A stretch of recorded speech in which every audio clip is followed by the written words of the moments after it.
Le ministre de la Santé, Roselyne Bachelot, a annoncé lundi de nouvelles mesures pour encourager la prévention et la prise en charge des grossesses non désirées, notamment auprès des jeunes. La rémunération des actes d'interruption volontaire de grossesse va être doublée. Voilà, une décision qui n'a pas manqué d'énerver notre invité ce matin, Tugdual Derville, bonjour. Bonjour. Merci d'être avec nous, vous êtes délégué général de l'Alliance pour les droits de la vie.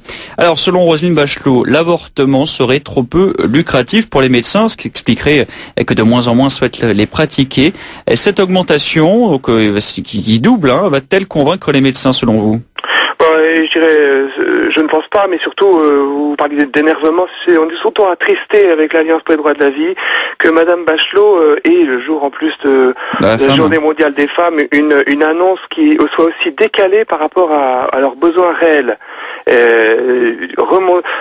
Revaloriser l'avortement, alors que la France a un taux d'avortement extrêmement fort dans notre pays, c'est décalé, et en plus prétendre qu'un surcroît de contraception et de harcèlement finalement informatif autour de la contraception va faire avancer les choses, alors que la France a un des records au monde d'usage de contraceptifs, c'est également vraiment ne pas répondre à l'enjeu majeur social et dramatique qu'est l'avortement dans notre pays.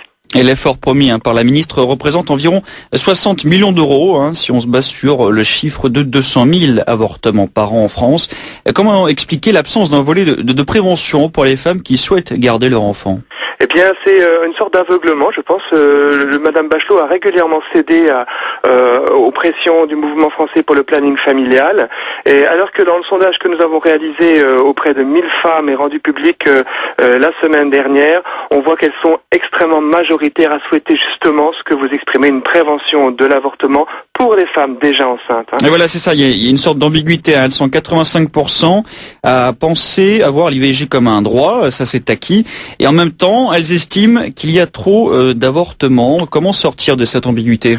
Il y a ce paradoxe extrêmement attristant, je dirais une telle pression aussi au niveau de la législation sur l'avortement que les Françaises considèrent qu'il n'y a pas d'autre solution que voilà, et nous pensons que c'est pas du tout acquis, qu'il faudra travailler pour exprimer que c'est pas la solution. Et par contre, effectivement, la plupart des femmes, 83% par exemple, souhaitent que les aides aux femmes enceintes et aux jeunes mères figurent sur le livret qui est remis aux femmes qui viennent consulter en vue d'un avortement.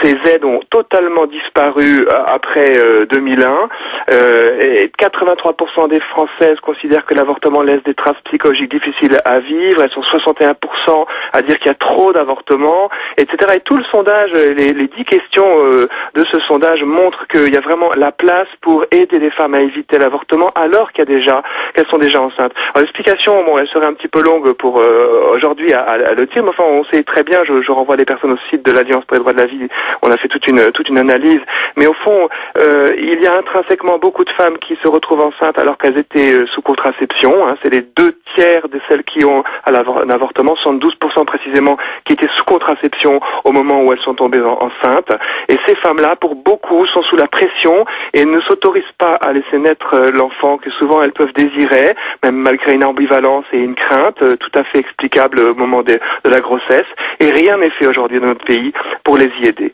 On les décourage, et on voit même dans notre sondage, vous voyez, c'est le chiffre qui peut-être m'a le plus surpris personnellement, que 67% des Françaises considèrent qu'il faudrait pouvoir, pour des femmes qui ont des lourdes difficultés prévisibles pour élever leur enfant, leur proposer de pouvoir éventuellement le confier à l'adoption. Et ça, c'est un sujet totalement tabou pour que les Françaises pourtant plébiscitent. Alors, il y a vraiment un boulevard aujourd'hui qui est ouvert pour la véritable prévention de l'avortement que souhaitent les femmes et malheureusement les pouvoirs publics jusqu'à maintenant, mais nous allons rencontrer le ministre de la Santé pour essayer de le lui redire.